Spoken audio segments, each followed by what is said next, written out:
नमस्ते दोस्तों, आज हम बात करेंगे उस हस्ती की जो कि हर युग में चिरंजीवी रहे और हर युग में वो उनका एक अलग ही किरदार रहा है।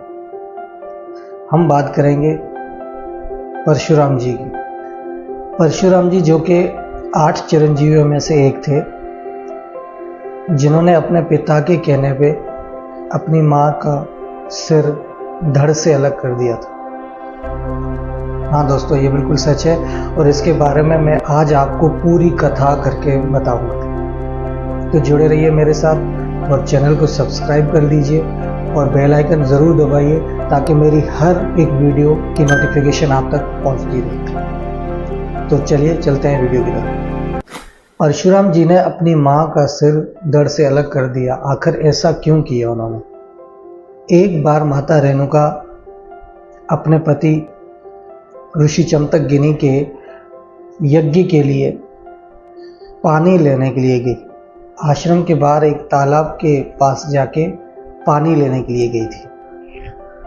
उस तालाब के पास पहुंचते ही उन्होंने राजा चित्रांगद को, जो कि अप्सराओं के साथ उसी तालाब में नहा रहे थे, उन अप्सराओं के साथ वो खेल रहे थे, वो राजा चित्रांगद को देखते देखते उन पर मोहित हो गई और उनको आश्रम में जाते जाते बहुत देर हो गई। और जब वो आश्रम में आई तो उनका व्यवहार कुछ अलग ही था। उनके मन में अभी तक राजा चित्रांगद की वो आकृति आ रही थी, मन में बस उन्हीं का ख्याल आ रहा था। उनके ऋषि चंतकगिनी एक त्रिकाल दृष्टि थे, महान तपस्वी थे, तो उन्होंने उनका व्यवहार देख के अपने अंतर ध्यान से उनकी मन की बात पढ़ ली। और जब उनको इस बात का पता चला तो वो बहुत ही क्रोधित हुए और अपने बड़े बेटे से जाके कहा कि अपनी माँ का सर धड़ से अलग कर दो।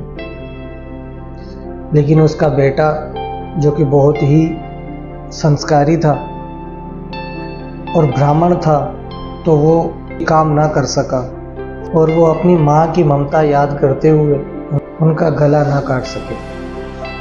इसी तरह ऋषि चंतकगिनी ने अपने तीनों बेटों से ये बात बोली तो उन तीनों ने इस बात से इनकार कर दिया। ऋषि चंतकगिनी ने अपने तीनों बेटों को श्राप दिया कि वो अपना सारा ज्ञान, बुद्धि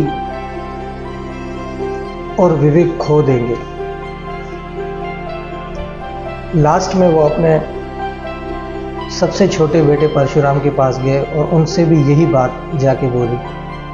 परशुराम जी ने अपने पिता की बात का मान रखा और जाके अपनी माँ का गला काट दिया। इस बात पर प्रसन्न होके ऋषि चंतकमुनि ने परशुराम से 3 वरदान मांगने को कहा।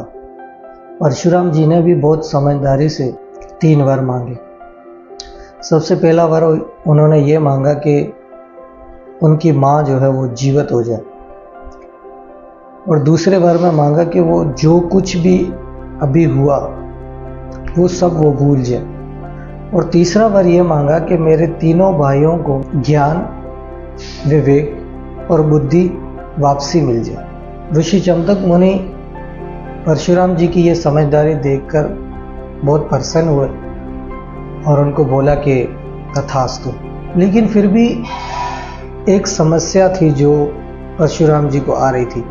वो ये थी कि उनको उनकी माँ की हत्या का पाप लग चुका था और उनके हाथ में जो परसा था जिससे उसने अपनी माँ का गला काटा था, वो उसके हाथ से चिपक चुका था। इस बात से परेशान होकर परशुराम जी ने अपने पिताजी से ये बात बोली तो उनके पिताजी ने कहा कि बेटा, तुम्हें जितने भी तीर्थ यात्रा हैं वो सारी करनी पड़ेंगी और जितने भी पवित्र जल है उन सब से नहाना पड़ेगा, स्नान करना पड़ेगा, तभी जाके ये परसा तुम्हारे हाथ से छूटेगा। परशुराम जी ने वो सब कुछ किया, हर तीर्थ यात्रा की और काफ़ी नदियों से उन्होंने स्नान भी किया, लेकिन परसा हाथ से न छूटा। फिर उन्होंने लोहित कुंड नामी एक नदी में जाके स्नान किया तब जाके उनके हाथ से वो प्रसाद छूटा। तब से उस नदी का नाम परशुराम के नाम से भी रखा गया, परशुराम नदी के नाम से भी रखा गया। और ये कुंड हिमाचल प्रदेश में स्थित है। अगर ये वीडियो आपको पसंद आई तो प्लीज़ प्लीज़ प्लीज़ सब्सक्राइब ज़रूर करें, बेल आइकन दबाएं ताकि मेरी हर एक वीडियो की नोटिफिकेशन आप तक पहुंचती रहे। जय श्री राम।